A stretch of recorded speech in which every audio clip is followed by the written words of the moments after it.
Hi, so in video 1086 we repaired a bike that we found in the river, and I think we did a pretty decent job of it actually, but of course not knowing when to leave things alone means that I was looking at that and thinking, yeah, okay, how can we change that? Now, if you remember in video 1084 we used this stuff to make gears.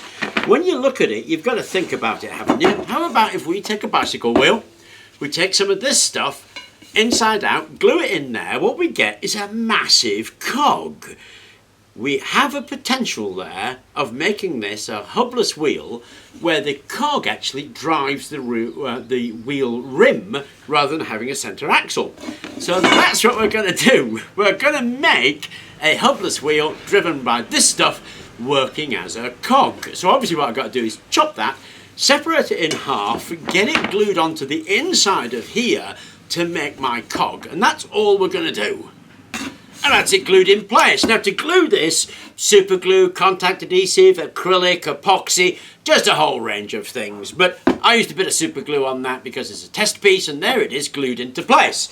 Now what I need to do is make a few of these. This is just a caster wheel, like that. They're rated for 100 kilos, with a bit of that stuff wrapped around it, and again glued on. And of course, it goes on the inside, so we need a few of those. Folks have asked how to get it to fit so exactly. On the bigger ones, there's enough compression or extension in this that actually on the big ones, it'll even out. And these little ones, then it's never quite exact. So what I do is cut it, and you can see it's got a little bit there where it's not meeting, and then I stick it in the lathe and put a bit of sandpaper on it.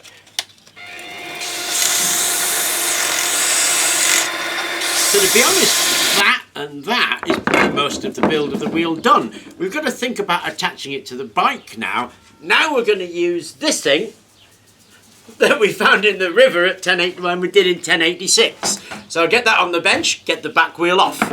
Okay, I've got the tyre on and I'm loving the look of it. Incidentally, the valve for the inner tube is right there, and it's pointed at an angle because I'm going to need to put something here on the rim to stop it processing, and of course it can't get in the way of the drive cog, which is right here, so that angle there misses both of those requirements. Now we've got the tyre made, obviously it goes there. It needs connecting to the bike, so I made this thing, which I'm calling a wishbone. It's a bit of bent metal that I got from an exercise bike. There's a couple of casters welded onto the end, and I've glued that rubber around to make those cogs. So that sits like that, and that gets attached to the bike. Now the pressure of the bike is going to be distributed onto here, and there's where the road is, so all of the bike travels on these two cogs. I mean, obviously we've got to do something to stop it processing, but that gets attached to there more or less, and we need to work out what that attachment height is, a couple of plates and some bolts, and that is going to be the rear attachment. So there it is with the wishbone in place. Now I'm doing an adaptation of the bike, so what I've done is added this bit here so I can put a bolt through where the original wheel went. If you're making this from new, you wouldn't need to do that. I've also put this bar on the wishbone, and that's to stop the wishbone spinning, because it'll want to spin and we just need to hold it firm. So this ugly lump of welded metal was made in the same way that everything's been made, and that is the original caster. So there's the original caster, it swivels on that bit. I've welded around there so that it won't swivel, and of course I put those on the end of the pipe to make the wishbone, and here I put it on a flat plate that I got from an old winch. That flat plate just fits nicely on the bike frame. Now, a circle cannot be held still by 2 points of contact, it needs 3 points of contact. So the wishbone actually takes the weight of you down onto the tyre, but that tyre and circle will still flop out unless it has a third point of contact.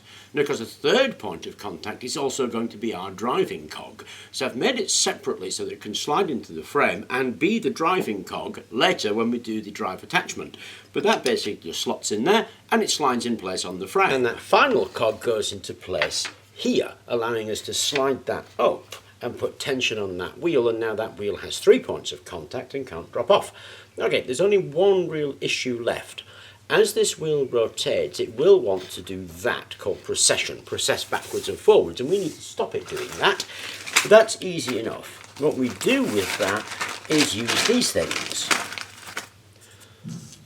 These are nylon sleeved roller bearings. So I thought I'd share this with you before I fit them because they're probably going to be lost in the fitting, but there's only really two components. This bit that I'm calling the wishbone and this bit that I'm calling the sledge.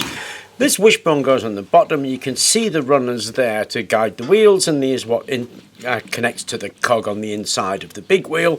This one goes on the frame and slides up, and again you can see the guides for the wheel. So let's get those fitted. Okay, that's it together. Now you've got to remember these are prototypes, so sometimes some of the most amazing things is that they actually work.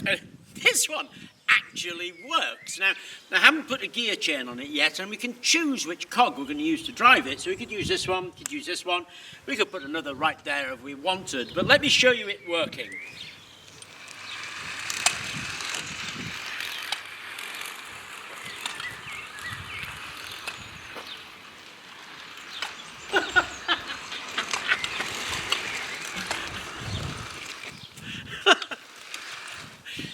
Isn't that awesome? It takes my weight as well, which of course is kind of essential because it wouldn't be any good if it didn't do that. And I can hobby horse the thing around. I'm actually really pleased with that. So there we go, our hubless, spokeless rear wheel. Now the rear wheel's a hard one to do because that has to take the drive. Obviously the front wheel still needs doing, but that's actually kind of easy. And we still need to put a chain onto this to actually be able to cycle it. But this will stay in place, I can sit on it and I can move around on it, and I think that's a big win when you consider I've never done this before. So I'm really quite pleased with how it's turned out. Obviously there's other things I would do with it. For example, this angle here is slightly wrong. It really needs to be like that, but I made a mistake and put it in there, so I've got a few little bits and pieces to rectify on it. But I'm really pleased with how that's turned out, and I think that's how you go about making a hubless, spokeless wheel using this gearing system. Anyway, I hope you enjoyed the video, and thank you very much for watching.